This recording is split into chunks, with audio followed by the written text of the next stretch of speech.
오늘 말씀은 민수기 14장 1절부터 10절의 말씀입니다. 민수기 14장 1절부터 10절의 말씀입니다. 온 회중이 소리를 높여 부르짖으며 백성이 밤새도록 통곡하였더라.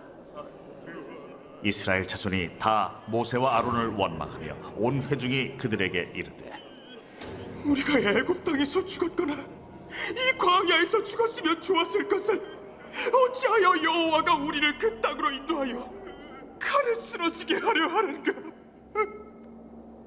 우리 처자가 사로잡히리니 애굽으로 돌아가는 것이 낫지 아니하랴. 우리가 한 지휘관을 세우고 애굽으로 돌아가자 하매 모세와 아론이 이스라엘 자손의 온 회중 앞에서 엎드린지라. 그 땅을 정탐한 자 중 눈의 아들 여호수아와 여분의 아들 갈렙이 자기들의 옷을 찢고 이스라엘 자손의 온 회중에게 말하여 이르되, 우리가 두루다니며 정탐한 땅은 심히 아름다운 땅이라. 여호와께서 우리를 기뻐하시면 우리를 그 땅으로 인도하여 들이시고 그 땅을 우리에게 주시리라. 이는 과연 젖과 꿀이 흐르는 땅이니라. 다만 여호와를 거역하지는 말라. 또 그 땅 백성을 두려워하지 말라. 그들은 우리의 먹이라. 그들의 보호자는 그들에게서 떠났고 여호와는 우리와 함께 하시느니라. 그들을 두려워하지 말라.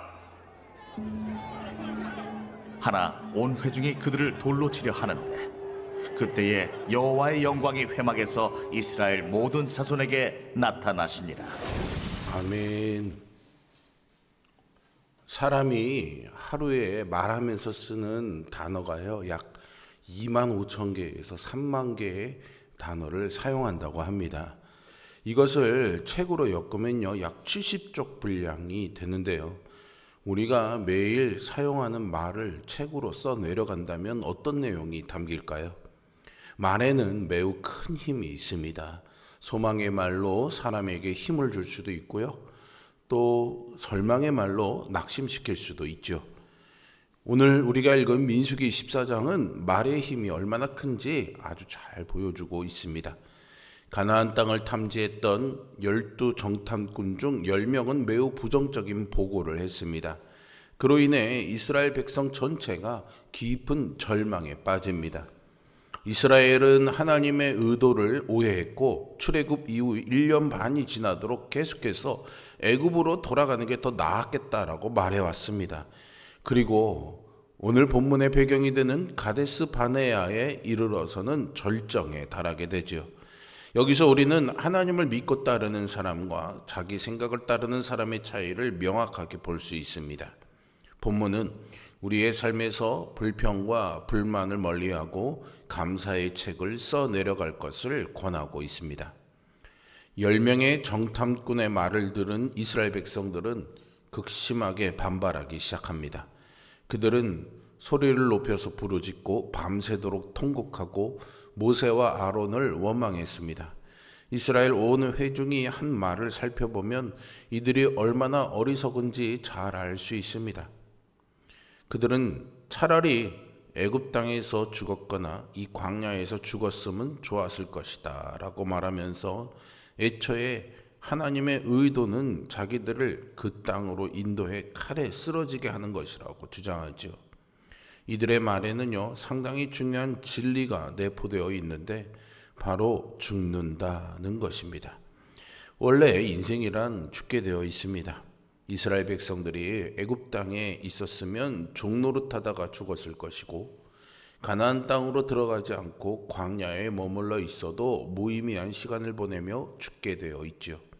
다만 문제는 어차피 죽을 목숨인데 하나님의 명령에 순종해서 의미 있는 싸움을 하다가 죽는 것보다 노예로 살다가 또는 광야에서 헤매다가 죽는 것이 더 낫다는 미련한 판단을 하고 있다는 데 있습니다.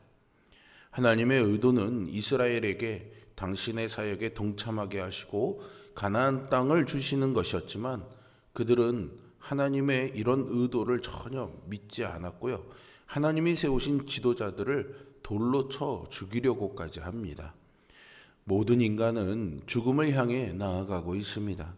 그러므로 주어진 시간을요, 의미 있게 사용해야 합니다.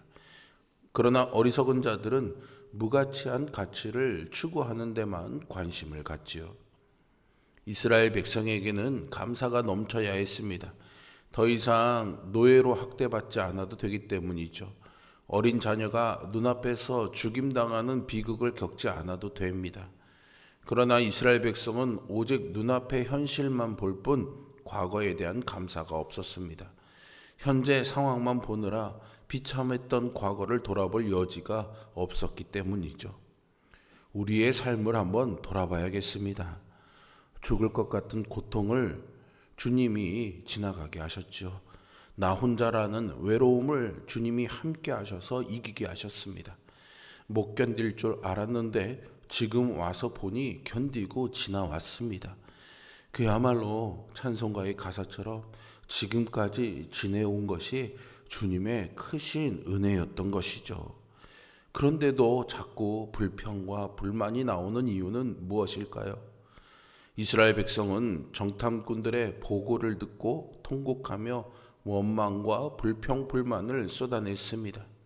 그들이 상대해야 할 가나안 거민들은 훈련된 정예 군사일 뿐만 아니라 거인족도 포함되어 있었기 때문이죠. 게다가요, 가나안 족속에게는 견고한 성도 있었습니다.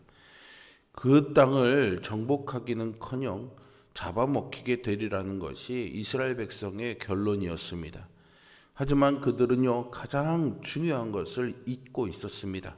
바로 하나님이 그들과 함께 하신다는 사실이죠. 이스라엘 백성은 그들의 힘으로 출애굽한 것이 아닙니다. 홍해를 건넌 것도, 앞서서 아말렉과 싸워서 이긴 것도 모두 그들의 힘이 아니라 하나님의 은혜 덕분이었습니다. 성도는 어려움을 당할 때 지금까지 함께 하신 그 하나님의 은혜를 기억해야 합니다. 은혜의 하나님을 의지할 때 불평과 불만이 사라집니다. 모세와 아론 그리고 여호수아와 갈렙의 모습이 온 회중의 불신앙적인 태도와 대조되며 부각되고 있습니다.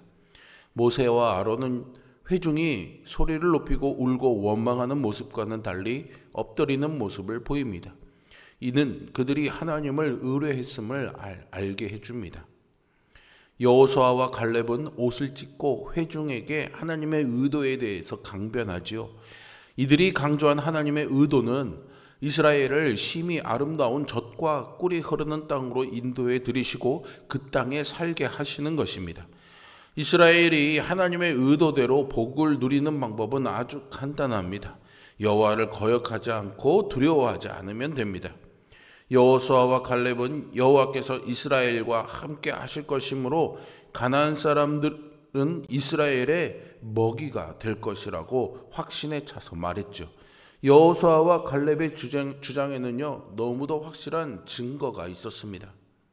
그들의 눈앞에는 구름 기둥과 불 기둥이 있었죠.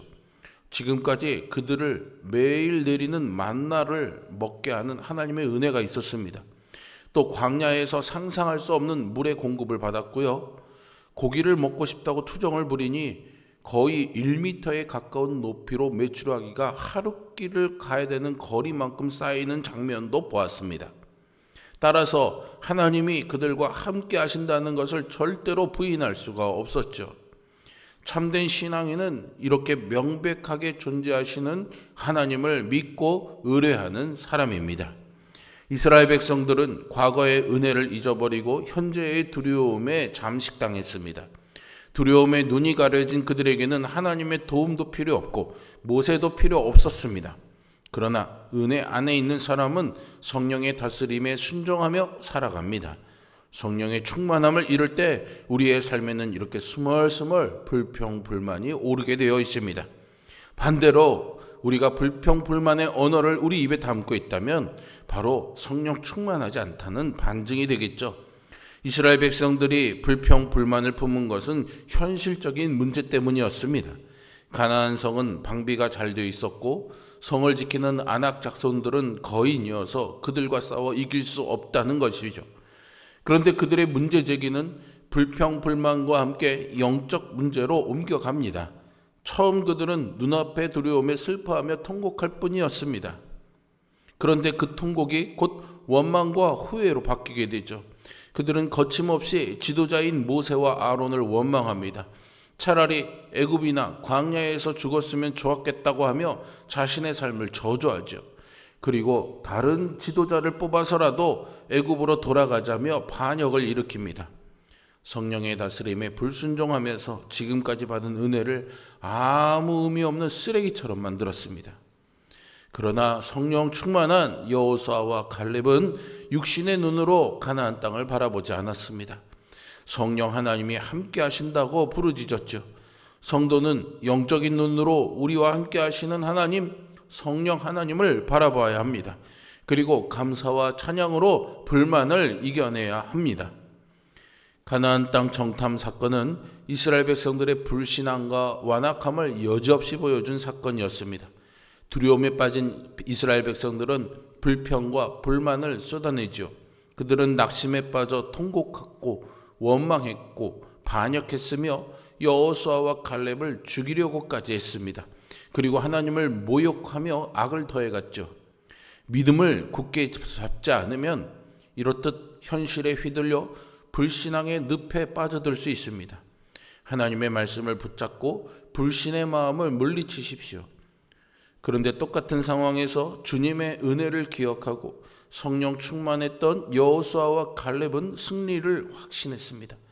눈에 보이는 대로 불평 불만할 것이 아니라 믿음으로 주님께 집중함으로 감사가 넘치는 삶을 사는 비결을 배울 수 있습니다. 예수님이 우리에게 자기 십자가를 지고 나를 따르라고 하셨죠.